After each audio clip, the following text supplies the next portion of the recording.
Hey everyone, it's Kahris. We have been gone for a while, I know. But I hope that you all have been doing well, surviving this crazy world that we are living in.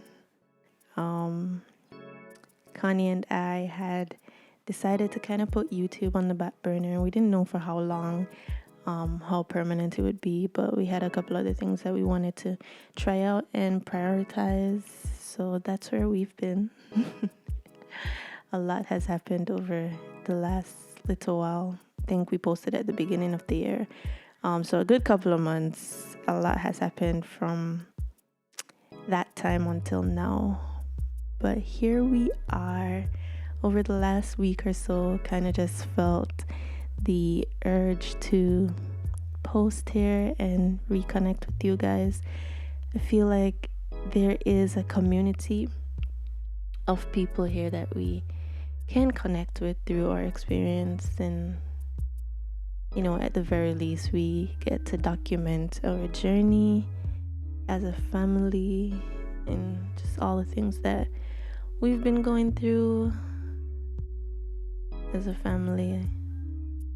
But yeah, so recently we celebrated my birthday and we caught some footage of the day for you guys. So I'm just going to be sharing, some of my spiritual reflections regarding the last year of my life while I show you some footage from the actual day. So we started out doing some grocery shopping and it was a pretty chill day. I mean, to be honest, it wasn't giving the positive, upbeat energy that I think anyone would want for their birthday. We did kind of have to fight to stay in a positive space. But I think it's interesting. Some birthdays just come with so much excitement, and joy, and are so animated and full of life. And then some birthdays come with rest, and then some birthdays just come and go. I don't really know what this one was. It came, it was here, and then it left. But we did make use of the day. Right now we're on our way to the river. I'm a river baby. I became a river baby very quickly. I didn't go to the river much as a kid. It was mostly the beach. So when I came back here and Kanye and his friends introduced me to real river life, won me over. I love just not having to deal with, the excess sun that always seems to be out at the beach, and the sand and the salt. It's just an easier cleanup. Plus, I think there's something very magical and healing about the river, at least for me. No, I can't speak for everyone, but at least for me. So you will rarely catch me declining the opportunity to go to the river. I will go every day, multiple times a week. Yeah, but that's where we're headed. So while we're on our way, I'm just gonna tell you a little bit about my last year, some of my wins, and what I'm hoping for this new trip around the sun. So I'm a results-driven person. I'm trying to become more of a enjoy the process person. I feel like I've been super motivated by results ever since I was a kid. And I kind of just skip over the process and the process of enjoying the process. So I'm trying to change that. So looking through those lenses, sometimes I'll look back at my years, especially this birthday was a very reflective one. There's a lot of introspection and, I'm not even going to tell you guys how old I am. I'm 20 something, but I'm forever 17, okay? But I was just thinking back at everything, not even just the past year, but years before that. And I know sometimes for me, when I'm looking back at years like that, because I'm a results driven person and I look through those lenses, it can feel like I didn't have any wins. This was one of those years, you know?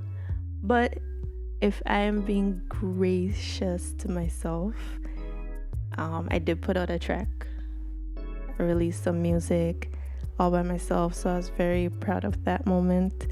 Let me see. Connie and I celebrated 1 year of marriage. I think that's a big deal. I'm never gonna count that as a small win. That's a big win for me. The thing is, a lot of people don't tell you about how complicated marriage can be. I mean, they say it, but the truth is, until you live it, you'll never really know. You tend to just see marriages, survive or end up falling apart. And unless you're in the situation or in the family, then you don't really see all the intricate details. But one thing about marriage over the last year that I've learned is it shows you a lot of the parts of yourself that you didn't know exist, but you really need to fix up. So that's that, and we survived that over the last year. I survived in the same light another year of motherhood. I think the last maybe 2.5 to 3 years has just been a major transitional phase for me. I keep hoping and praying that it just, I don't want to go through the next year in this same kind of transitional phase and this transitional energy, because I feel like right now, or at least over the last 2.5 years, there's just been I've been really overwhelmed, because I'm not just going through one transition. During this time, it's like at least three major transitions. So for me, just being on my spiritual journey has been a big transition. Letting go of your past self is always very difficult, because you have to let some values die, let some experiences just die and remain where they are, and accept everything that your new self comes with. And sometimes the life that self is living in and wants you to live in is maybe not what you thought it would be, or comes with a lot of things that can make life seem a little bit more difficult, even though it's for your benefit. So it's like it takes a lot of acceptance. It takes a lot of accepting that you'll never be who you were, and accepting that where you're heading. Because I find that the deeper you get into being a spiritual person and really trying to access your higher self, it's like the harder it is for you to find joy in the world that we currently live in. And I think even the Bible speaks about that. So I think it's just the way it is when you start to move into, your higher self. The world gets really complicated and really just, it doesn't look hopeful. Sometimes when you recognize just how much is wrong in the world and how much you as an individual had, but you have to find the beauty, and there is beauty all around. The Most High gave us a lot of amazing things in our lives that when it doesn't seem so great because of what we're out here doing,